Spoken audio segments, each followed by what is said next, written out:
નમસ્કાર. આજે આપણે એક એવી સમસ્યાની વાત કરીશું જેનો સામનો કદાચ આપણે બધાએ ક્યારેક ને ક્યારેક તો કર્યો જ હશે, ખાસ કરીને ઓનલાઈન શોપિંગ કરતી વખતે.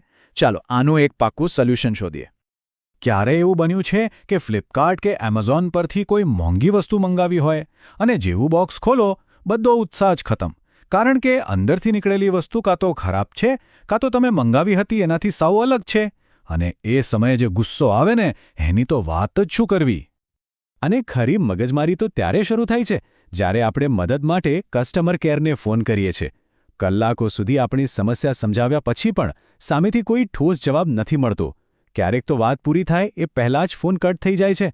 છેલ્લે શું થાય? હાથમાં ખરાબ પ્રોડક્ટ અને પૈસા ગયાનો અફસોસ. તો હવે સવાલ એ છે કે શું કરવું? બસ હાર માની લેવાની? ના, જરાય નહીં. હવે છે ને વાતચીત બંધ કરવાનો અને સીધા કાયદાકીય પગલાં લેવાનો સમય આવી ગયો છે. એક એવું પગલું જે મોટી મોટી કંપનીઓને પણ ઝૂકવા માટે મજબૂર કરી શકે છે.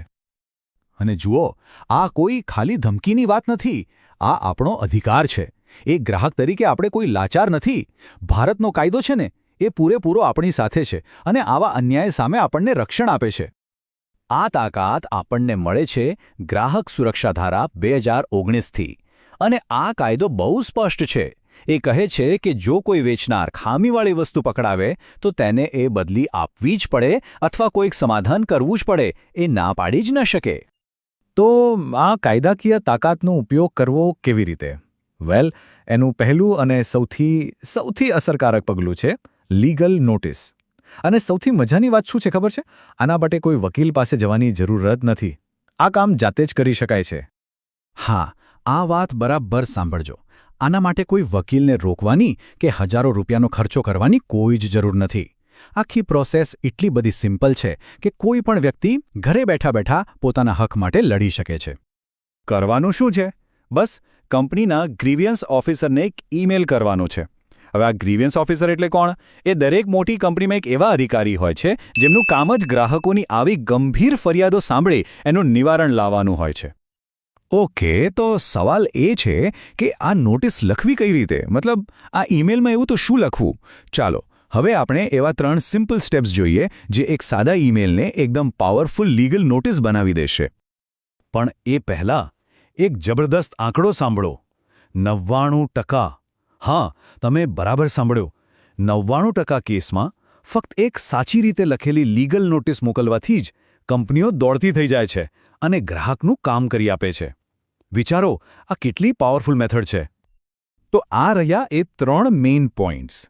પહેલું, ઈમેલમાં ઓર્ડર નંબર, બિલની કોપી, આ બધી જ વિગતો એકદમ ક્લિયર લખી દો. બીજું, જે કંઈ પણ અન્યાય થયો છે એનું પૂરેપૂરું સ્પષ્ટ વર્ણન કરો. અને ત્રીજું, અને આ સૌથી ઇમ્પોર્ટન્ટ છે, છેલ્લે ચોખ્ખું લખી દો કે જો આવનારા 15 દિવસમાં મારું રિફંડ નહીં મળે તો હું તમારી કંપની સામે કન્ઝ્યુમર કોર્ટમાં કેસ કરીશ. બસ આ છેલ્લું વાક્ય છે ને એ બ્રહ્માસ્ત્ર જેવું કામ કરે છે. હવે મનમાં સવાલ થતો હશે કે આ ગ્રીવાન્સ ઓફિસરનું ઈમેલ આઈડી મળશે ક્યાંથી? અરે એની બિલકુલ ચિંતા ન કરો. કાયદા મુજબ દરેક ઈ-કોમર્સ કંપનીએ પોતાની વેબસાઇટ પર આ માહિતી આપવી જ પડે. એ શોધવું એકદમ સહેલું છે. કાંઈ ખાસ નથી કરવાનું. બસ ગૂગલ પર જઈને લખો કંપનીનું નામ અને પછી ગ્રીવન્સ ઓફિસર ઈમેલ. દાખલા તરીકે ફ્લિપકાર્ટ ગ્રીવન્સ ઓફિસર ઈમેલ અથવા Amazon grievance officer email. Search કરશો એટલે તરત જ સાચું ઈમેલ આઈડી મળી જશે. તો જુઓ, હવે બધી જ માહિતી ઉપલબ્ધ છે. બોલ હવે આપણા કોર્ટમાં છે. નિર્ણય આપણે લેવાનો છે. હંમેશા યાદ રાખજો, સાચી જાણકારી એ જ સૌથી મોટી તાકાત છે. હવે આપણે કોઈ લાચાર ગ્રાહક નથી, પણ એક જાગૃત અને પાવરફુલ ગ્રાહક છીએ. જેવી કંપનીને ખબર પડશે ને કે આ ગ્રાહક તો પોતાના બધા અધિકારો જાણે છે અને કન્ઝ્યુમર કોર્ટમાં જતા પણ નથી ડરતા, એટલે 99% કેસમાં તો એ લોકો સામેથી કોન્ટેક્ટ કરશે અને પ્રોબ્લેમ સોલ્વ કરી દેશે. કેમ કે કોઈ પણ કંપનીને કોર્ટ કચેરીના ચક્કરમાં નથી પડવું હોતું. તો હવે વિચારો, આ બધી માહિતી જાણ્યા પછી શું આગામી ઓનલાઈન ખરીદી વધુ સુરક્ષિત નહીં લાગે? હવે જો કદાચ કોઈ સમસ્યા આવે પણ તો બરાબર ખબર છે કે શું કરવાનું છે. બસ આ જાણકારીને યાદ રાખજો અને જરૂર પડે ત્યારે એનો ઉપયોગ કરજો.